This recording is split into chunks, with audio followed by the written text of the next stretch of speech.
Chimpanzee ni banana ni. Okey, sekarang ni Ustaz dah faham dah konsep dia. Chimpanzee ni banana ni gabungan apa? Chimpanzee dengan banana. Betul. Badan banana, kepala chimpanzee. Yang hari itulah inquest kes almarhumah Zahra Khairina kan tentang bakut. Bakut. Bakut ni memang betul-betul ada.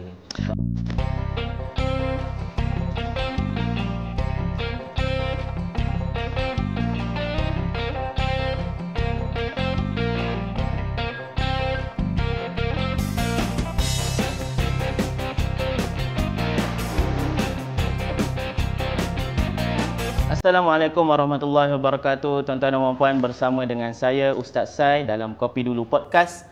InsyaAllah pada episod kali ini kita masih lagi membawa isu-isu berkenaan dengan pendidikan dalam segmen yang sama. Cumanya episod yang lepas, episod yang ke-17 dan juga episod ke-18 kita membincangkan tentang anak-anak yang tiada negara ataupun kita panggil stateless. Di situ kita hadirkan Cikgu Ayu sebagai pengasas buku Jalanan Caukit membincangkan tentang isu yang berkaitan dengan mereka lah. Tapi insyaAllah untuk episod kali ini kita bersama dengan tetamu istimewa yang sangat dikenali dekat social media, selalu membicarakan tentang isu pendidikan, terutamanya pendidikan seks kanak-kanak. Jadi tuan-tuan dan puan, bersama dengan saya pada hari ini Akhi Fairuz Al-Jengkawi. Selamat datang tuan. Ya, terima kasih jemputannya. InsyaAllah. Okay, terima kasih banyak Tuan Fairuz lah saya panggil Tuan Fairuz kerana sudi datang ke studio kita pada hari ini. InsyaAllah Tuan Fairuz, untuk episod kali ini kita nak membincangkan tentang isu yang lebih general lah, isu yang lebih umum. Macam sebelum ni, 2 episod sebelum ni kita bincang isu yang fokus, lebih khusus berkaitan dengan dasar, berkaitan dengan anak-anak yang tiada negara itulah. Ya. Dan juga isu pendidikan serta isu sosial mereka. Jadi sebelum kita nak tanya soalan-soalan yang Tuan Fairuz memang seorang yang ahli lah, banyak kupas isu-isu berkaitan ni, kita nak kenal sikit siapakah Tuan Fairuz. Sebelum, sebab saya rasa saya kenal Tuan Fairuz melalui ML Studio lah. Kan banyak kemunculan di situ. Sebelum tu siapakah Tuan Fairuz, background akademik dan juga pengalaman kerja sikit, boleh kongsi? Walaupun saya dah share dengan podcast-podcast yang lain. Sebab biasa kalau orang dalam podcast ni saya tak pernah share, tapi ini saya dah pernah share. Jadi saya share sekali lagi lah. Background akademik saya electronic engineering. Electronic engineering. Memang tak ada kaitan dengan apa yang kita nak bincang pada hari ini. Tapi saya bermula dengan hal yang seperti ini bila saya bersama dengan Raudatus Sakinah. Raudatus Sakinah ni dia adalah NGO yang mereka asaskan untuk membimbing remaja perempuan lah. Budak-budak perempuan yang hamil luar nikah.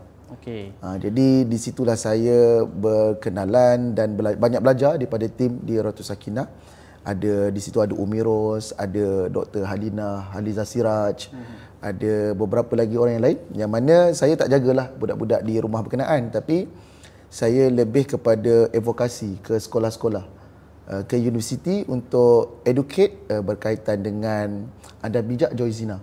Anda bijak jauhi zina. Bukan join. Sebab macam Raudatus Sakinah sendiri dia dibangunkan disebabkan budak-budak masuk situ dan mereka ni hamil. Jadi antara advokasi yang perlu dilakukan ataupun awareness adalah pergi ke sekolah supaya budak-budak ni fikir 2-3 kali dan jangan masuk ke rumah berkenaan. Itulah pada asalnya. Jadi di situlah saya mula belajar banyak perkara dan sampailah tahun 2017, dan selepas pada itulah saya lebih spesifik sikit untuk penyampaiannya sendiri. Dan kemudian ketika itu lebih fokus kepada isu seksualiti kanak-kanak. Sebab saya nampak di sebalik kisah anak-anak yang problem, terutama isu-isu seksual ni, dia akan berbalik semula sama ada di sekolah, tapi kebanyakannya bermula pada rumah.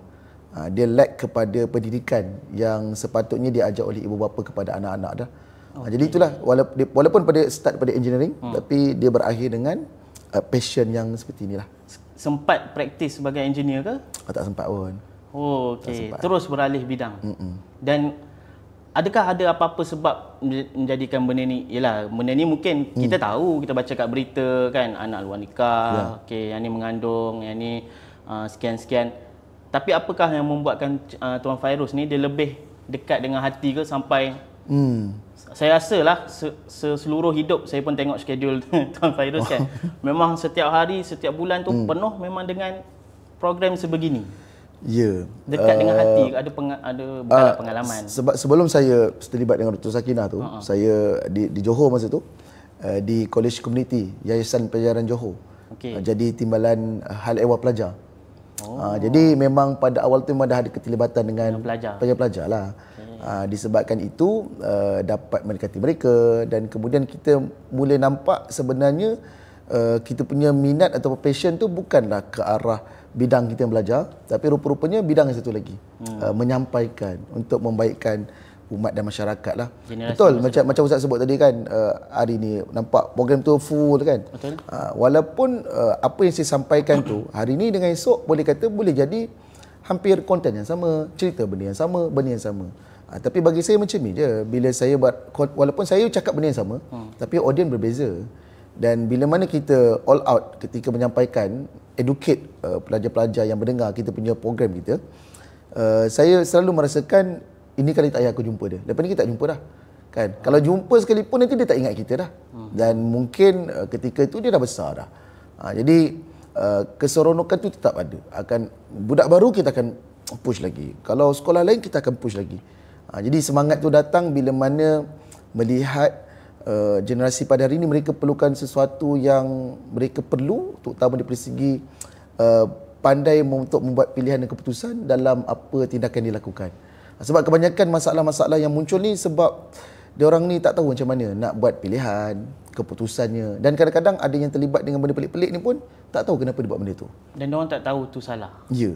Mungkin ada faktor gurauan, mungkin atas faktor ikut-ikut orang je, ataupun mungkin dia rasa orang lain pun buat, kenapa pula nak salahkan aku? Macam tu. Okey, baik-baik. Sebab menarik Tuan Fairuz, sebab tak ramailah orang yang, yalah bagi saya lah yang saya nampak kan, adults ni yang nak ambil effort yang terlampau, orang kata penat lah, kita kata penat kan, untuk kita nak sampai tahap ada generasi-generasi yang saya rasa mungkin diri saya sendiri pun dah macam skeptik dah dengan generasi anak muda ni lah kan. Sampai tahap kita tengok, cabaran diorang ni terlampau, sebab ni mencabarlah zaman mereka ni terlampau besar, terlampau berat. Sampai mungkin somehow family-family atau parent-parent muda ni jadi takut nak beranak ramai banyak. Betul. Jadi family planning, biarlah aku ada 2 anak je, aku tak pening kepala nanti kalau isu anak-anak aku ni. Adakah sampai tahap macam tu sekarang ni? Bagi saya kalau macam family planning, ibu bapa ni atas satu ada beberapa faktor lah. Salah satu tu ketakutan untuk membesarkan anak pada zaman sekarang. Tapi kebanyakannya lebih pada sudut ekonomi. Dan juga di mana mereka berada. Contoh di bandar ke, dan dia faham setiap bulanan itu mungkin tak cukup untuk spend kepada anak yang melebihi 3 ke 4 orang seperti itu. Tapi keributan, isu-isu keremajaan, isu anak-anak pada hari ini, kalau kita nak tuding jari tu memang kita akan nampak salah menteri, salah di sekolah, salah guru-guru, salah ibu bapa. Tapi kalau kita mencari kesilapan dan kesalahan, kita akan jumpa kan. Cuma kita kena balik tanya pada kita, kenapa generasi hari ini jadi seperti itu, dan apa orang yang lebih dewasa kita ni boleh bantu mereka. Sebab macam Ustaz tadi kan, Ustaz kata Ustaz batch 95. Betul. Saya 85. Kan, walaupun kita ni mungkin generasi yang sama, Gen Y, dan selepas tu akan muncul Gen Z yang mungkin budak-budak yang sekarang tengah masa 20-an dan awal 30-an ni, tapi corak berfikirannya berbeza. Apatah lagi dengan budak-budak Gen Alpha sekarang ni. Okey, apa isu yang mendatangi budak-budak pada zaman ni kan? Isu sikap, attitude mereka, cara pergaulan, cara percakapan, dan juga isu yang risaulah, kes bully, vape, lepas tu kata-kata yang menjelekkan, mencarut menjadi zikir harian mereka, kelucahan melampau. Dan sampai tahap, betul lah, kalau kita fikir balik, cakap macam mana pun tak jadi apa pun. Buat program apa pun tak jadi apa pun. Kempen ke, buat satu topik khas ketika Jumaat, letak khutbah tentang isu seperti ni, sekadar makluman saja. Tapi membuminya tu di rumah-rumah tu memang agak macam susah. Jadi ada banyaklah beberapa faktor dan punca sampai tahap kita pun tak tahu apa jalan keluar kepada semua ni. Yang kita mampu buat, kita buat je lah apa yang kita boleh. Hasil tu kisah pada Allah je lah. Faham. Baik-baik. Okey. Jadi itu kalau side negatif lah. Macam Tuan Fairuz kata, kalau kita nak tuyang jari ni, memang ada je. Setiap generasi, setiap pihak tu ada je lah yang bersalahnya kan. Ya. Cuma mungkin lah kalau kita boleh kupas dari sudut positif kan, ataupun sudut baiknya kan, apa yang Tuan Fairuz nampak generasi-generasi Z, generasi-generasi Alpha ni, kelebihan dorang ataupun kebaikan dorang yang mungkin zaman kita tak ada. Okey, ni boleh cut ni engkau kat TikTok, suka budak-budak ni nanti. Kita tak boleh nak share kecam-kecam ni, kita nak puji dorang.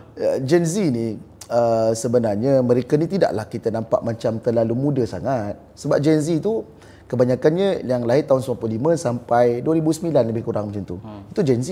Dan mereka pun dah besar-besar dah. 20-an lah. Penghujung sekarang ni budak yang tingkatan 5 SPM ni, mereka 17 tahun.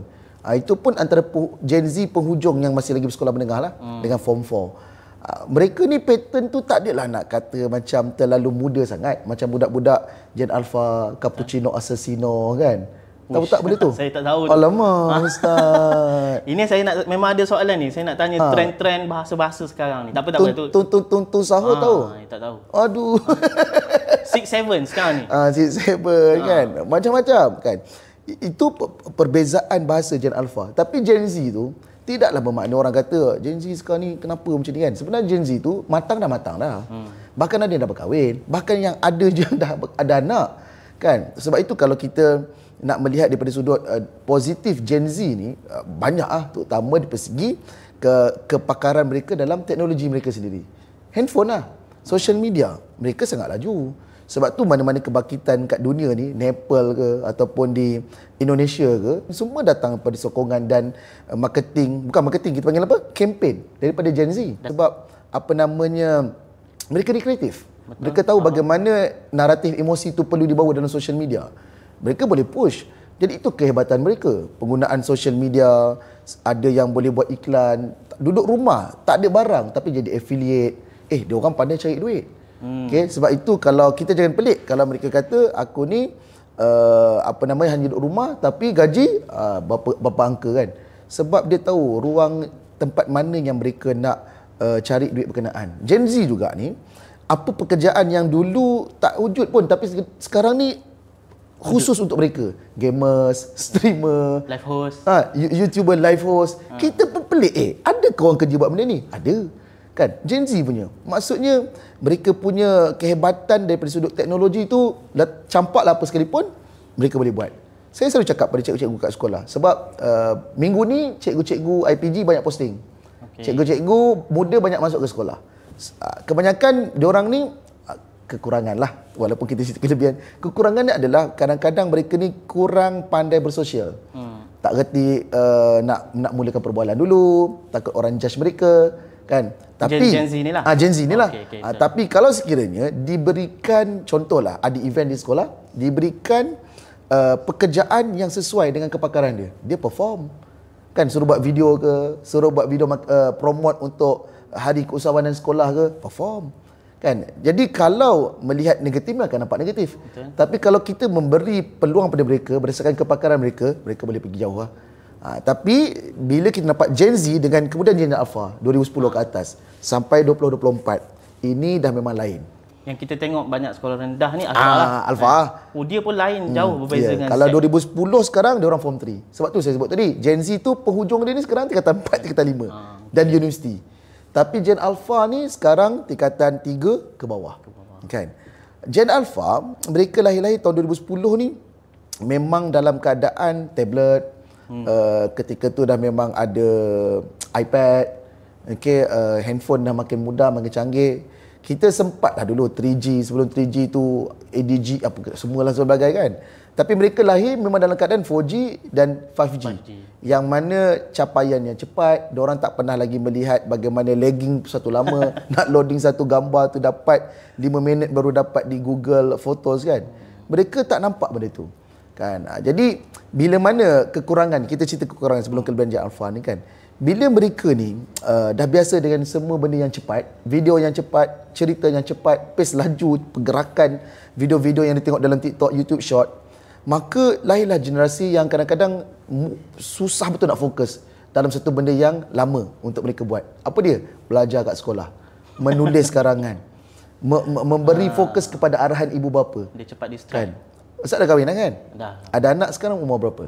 4 dengan 3. Senang tak nak handle dia punya tahap fokus dan arahan kepada mereka? Betul, nampak. Tapi itu baru 4 tahun. Nanti masuk sekolah rendah, lagilah. Nampak dia memang agak sukar untuk memberikan fokus kepada arahan yang diberikan. Tetapi, itu benda yang kita faham. Okay? Suatu hari nanti dia akan mencapai kematangan. Namun Gen Alpha ni, kelebihan mereka ni adalah, kalau kita nampak Gen Z tu dah kreatif, diorang lebih kreatif lagi. Lebih cepat lagi. Lebih cepat lagi kreatif. Kan? Lebih cepat kreatif, lebih menguasai teknologi dengan cepat. Pokok pangkalnya bagaimana didikan di rumah dan menggalakkan mereka kepada ilmu tu sendirilah. Kan? Kita tak bolehlah skeptikal je dengan generasi muda ni. Yang jahat tu memang jahat, yang nakal tetap nakal. Tapi akhirnya, mana-mana kanak-kanak yang lahir mana jua zaman ataupun generasi, dia tetap budak yang dia perlukan sentiasa bimbingan daripada persekitaran rumah mereka. Menarik tadi Tuan Fairuz sebut pasal keberjayaan mereka ni sampai tahap government boleh takut dengan mereka kan. Betul. Sampai tahap, yalah kita tengok isu di Indonesia bagaimana hari tu kan, isu ahli parlimen dia terlepas cakap macam tu kan. Ya. Lepas tu Zohran Mamdani ni. Dan macam mana somehow, dan bila mana kita pun Malaysia baru saja meluluskan yang akta automatik boleh undi tu kan umur 18 kan. Jadi benda tu menakutkan ataupun somehow bagi efek lah pada kerajaan pembuat dasar ni bahawa generasi-generasi ni tak boleh nak dipandang sebelah mata sebab level dia sampai tahap macam tu. Okey. Baik. Mungkin kita akan berehat sebentar Tuan Fairuz. Selepas ni saya nak tanya berkaitan dengan yang tu tadi tu. Terma-terma yang Tuan Fairuz sebut tu yang saya tak faham, dan ada lagi beberapa yang berkaitan dengan trend-trend diorang ataupun budaya diorang sekarang ni. Kita berehat sebentar. Jumpa selepas ni. Aduh, slow. Aduh, sakit. Aduh. File 001. Pergi masjid tapi tak solat. Bercerita. Saya solat. Masa tu saya picit jerawat. Terpecik darah dekat baju saya. Nak buat macam mana? Darah kan najis. Alasan kau ni. Man, baju suspek.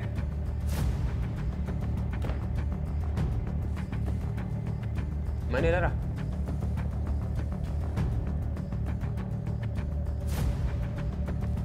Kalau darah sikit macam ni, masih dimaafkan dalam mazhab Syafi'i. Ya ke? Macam mana tuan boleh tahu? Sebab tu aku suruh kau belajar.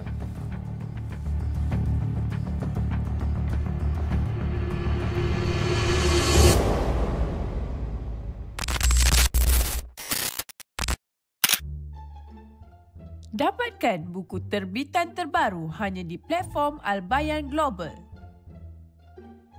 Baik tuan-tuan dan puan-puan, sebentar tadi kita dah bincangkan tentang siapakah Tuan Fairuz dan bagaimanakah generasi-generasi sekarang ni, apakah baik mereka, apakah kekurangan mereka dan apakah cabaran yang mereka hadapi yang perlu orang dewasa ni faham sebenarnya untuk kita dapat navigate dan juga dapat bantu generasi-generasi muda ni. Baik Tuan Fairuz. Tadi tu saya nak ulang balik sebut pun saya tak boleh nak sebut tadi. Perkataan-perkataan yang Tuan Fairuz sebut tu. Mungkin boleh share sikitlah kepada generasi-generasi yang tak faham ni kan. Satu benda yang kita kena faham, ibu bapa lah yang menonton ataupun adik-adik yang mungkin keluar FIV video ni, jurang bahasa antara generasi tu sangat berbeza. Okay? Kita dulu mungkin Gen Y dan sebelum-sebelum tu ada bahasa-bahasa kita juga. Zaman tu Bosia, Bohjan ataupun Balaci, segala bagai lah. Tapi dia punya suasana tu bersifat lokal saja. Kampung ataupun asrama, bandar, asrama itu je. Tapi hari ini bahasa-bahasa tu muncul bila ada social media lah. Social media dan generasi pada hari ini dia absorb segala apa kata-kata yang muncul yang menyebabkan generasi hari ini pun berbicara seperti itu juga. Kan?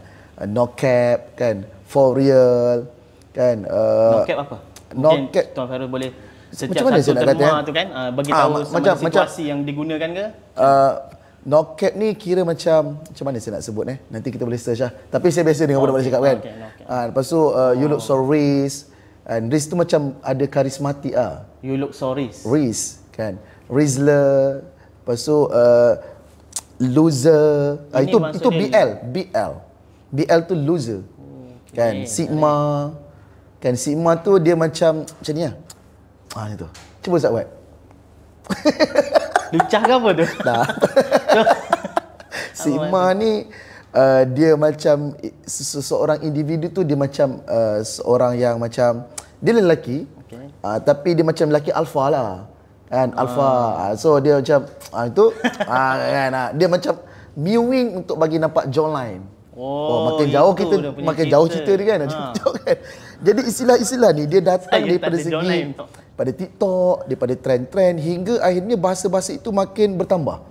Kan makin bertahu macam-macam. SAS, perkataan asal daripada suspicious, SAS menjurus kepada kelucahan pun dah jadi dah kan.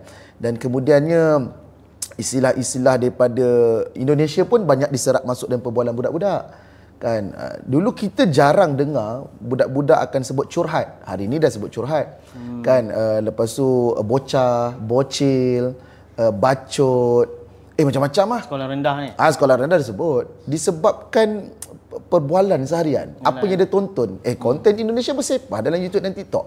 Dan kemudiannya yang saya sebut tadi, cappuccino, assassino, itu brain rot, anomali. Apa tu saya? Dia anomali ni, dia adalah watak yang dibuat oleh pengguna TikTok, bukan animasi ke, bukan kartun ke, tapi sekadar brain rot yang membuatkan orang rosak lah. Nama pun brain rot kan.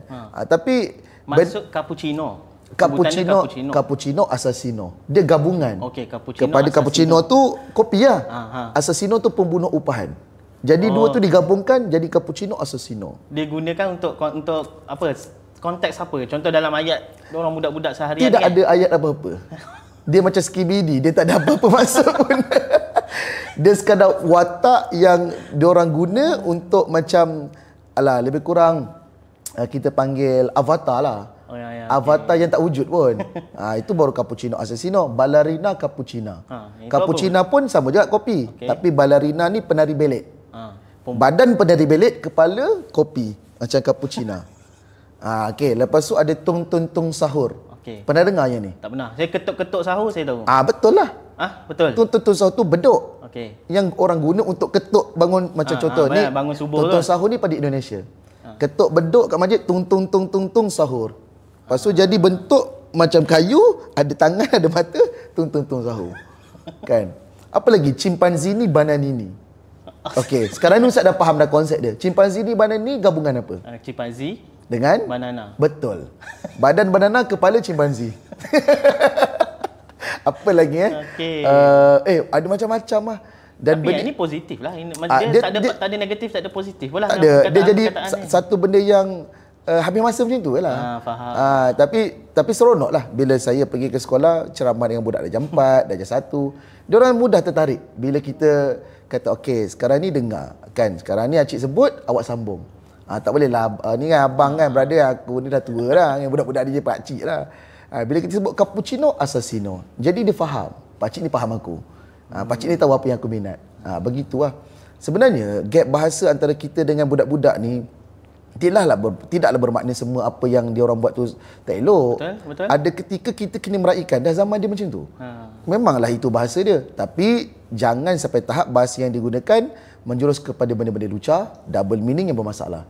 Dan hari tu Menteri YB Fahmi Fazil dalam Dewan Rakyat yang cerita, hari ni tahu tak apa itu Seat 7? Seat 7. Saya tahu daripada dia. Dia kan.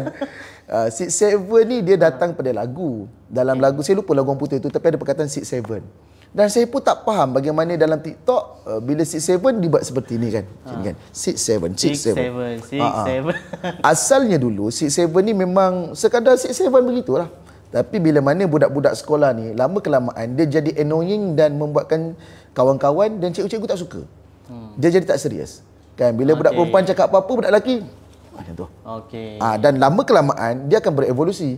Dan bila dia berevolusi, dia akan menjurus kepada kelucahan lah. Buat macam ni tapi sebenarnya bercerita tentang tubuh badan perempuan.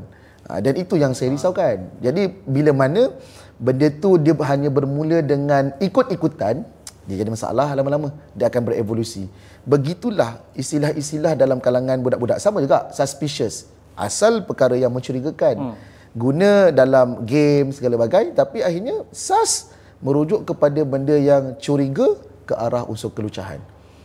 Dia sampai bawa ke situ. Benda ni lah. Jadi ibu bapa kena sentiasa alert dengan tutur kata anak-anak. Kalau sekadar brain rot, kalau sekadar sigma, mewing atau sekadar BL, itu tahan lagi. Tapi jangan sampai tahap mereka dah guna bahasa-bahasa yang kesat, bahasa-bahasa yang kotor dan lucah. Kan? Walaupun kita tak nampak dia cakap macam tu depan kita, tapi check apa perbualan dia kat dalam WhatsApp group mereka. Kan? Dan satu lagi, WhatsApp group budak-budak zaman sekarang, dia orang jarang menulis. Dia orang suka hantar stiker. Stiker tu ada maksud? Ada, kadang stiker tu ada tulisan, kadang stiker tu jelek saja, kadang stiker kepala orang, dan dia akan gunakan gambar kawan-kawan yang pelik-pelik untuk buat stiker. Kan? Macam orang dewasa je kadang-kadang. Kat dalam grup kita pun macam tu kan kadang. Ada jenis yang prank-prank kawan ni kan. Betul. Okey. Tadi lagi satu saya nak tanya Tuan Fairuz. Saya rasa saya dengar ni daripada kes yang hari itulah, inquest kes almarhumah Zahra Khairina kan, tentang bakut. Bakut. Bakut ni memang betul-betul ada. Bakut ni dia adalah istilah, kita fahamlah. Bakut ni adalah barang yang nak dijual, dia perlu scan. Scan yang ada garisan-garisan tu. Kan? Sebab itu nama dia bakut. Tapi dalam sudut psikologi, mereka menggalakkan bakut sebab garisan yang dikelar pada tangan ataupun tubuh badan tu berbentuk corak begitu juga. Betul. Garisan-garisan.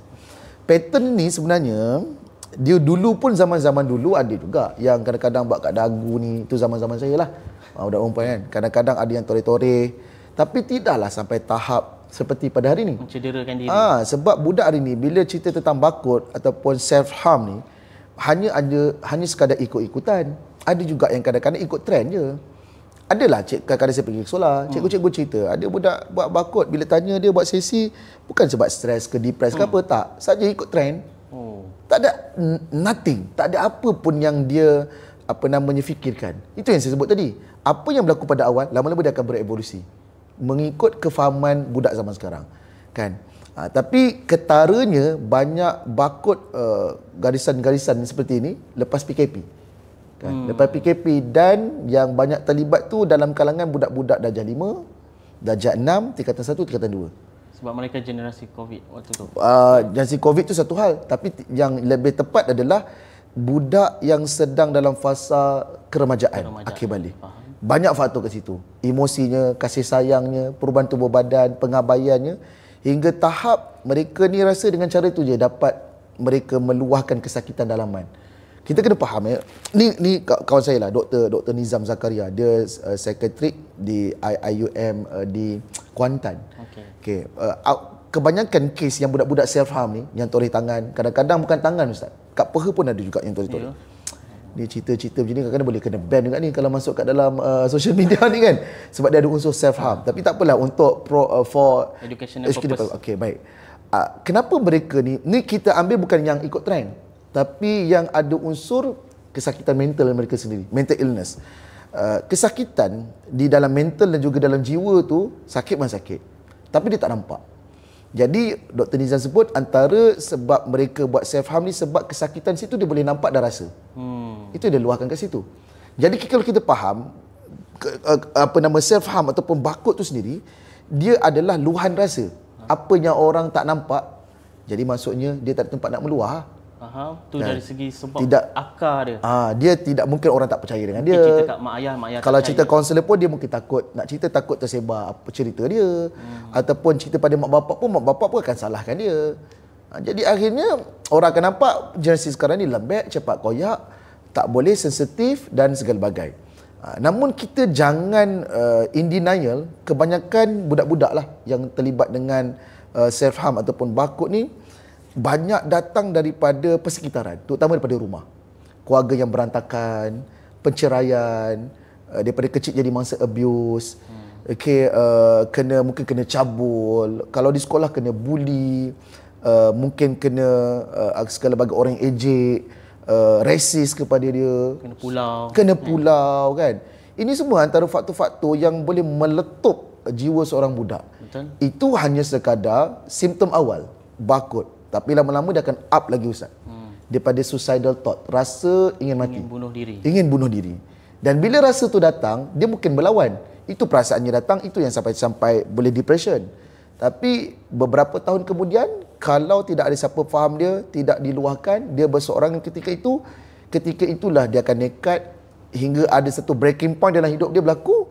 Mungkin ada sesuatu yang trigger dia pada waktu berkenaan, di rumah ke, di mana-mana ke, end up benda yang tak sepatutnya boleh jadi pada diri dia. Sebab tu kita risaukanlah generasi kita pada hari ini. Okey, Tuan Fairuz. Baik, saya nak tanya dari satu sudut yang lain pula. Selama ni kalau kita dengar perkongsian Tuan Fairuz lah, banyak lebih kepada orang Melayu. Saya tertanya-tanya juga sebab saya pun memang follow lah Tuan Fairuz kan, sebab benda bagus kan kita dengar untuk anak kita juga.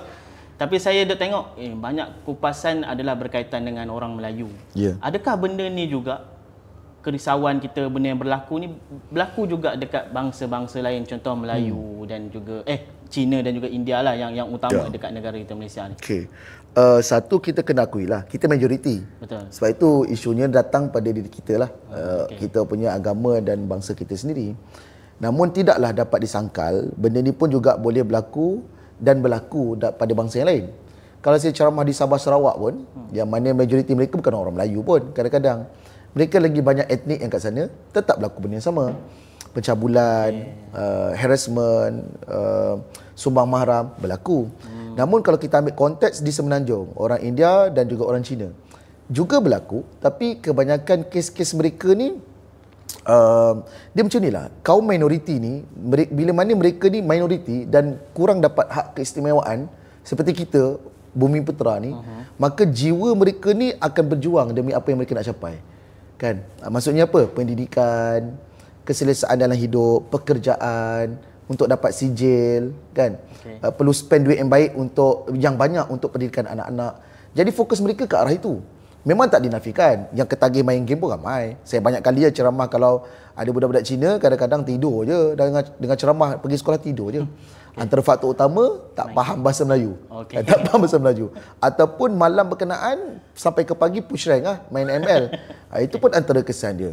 Tapi kalau macam budak India sekalipun, tetap benda yang sama juga. Couple, kadang-kadang dah terlibat dengan zina, seks bebas, segala bagai. Tetap ada. Ini menjadi concern kepada komuniti mereka juga, parent mereka juga, ataupun normal? Saya fikir begini, memang bila mana, walaupun mereka tu agama berbeza, tapi bila dah sebut orang Malaysia, orang Timur dan kita pun berpegang pada kesopanan dan kesusilaan, memang benda tu menjadi concern juga kepada concern kepada ibu bapa mereka. Memang betul, tak ada mak bapak Cina India yang suka anak dia terlibat dengan seks bebas kan, yang sampai cabul orang, yang terlibat dengan jenayah. Tapi itulah, bila mana kita tengok berita kes rogol ke, suka sama suka je, orang kita je. Tapi tidaklah menafikan benda itu tak berlaku pada bangsa yang lain. Cuma bila mana kalau mereka dia 18 tahun ke atas, kebanyakan mereka ni lebih kepada macam bangsa yang lain kan. Mereka agama yang lain open lah. Tidur walaupun tak kahwin lagi, tapi boyfriend girlfriend duduk satu rumah. Kita nak buat macam mana kan? Itu dari segi pemikiran ataupun budaya mereka seperti itu. Budaya dan agama lah kan. Berbeza kan. Dia mungkin tidak ada konsep halal haram dosa pahala. Tapi kita ni, kerisauan kita, konsep Islam tu dah ada, halal haram tu dah ada, dosa pahala ada, tapi lagi teruk, ada something dalam pembelajaran agama pada anak-anak kita sekarang. Baik.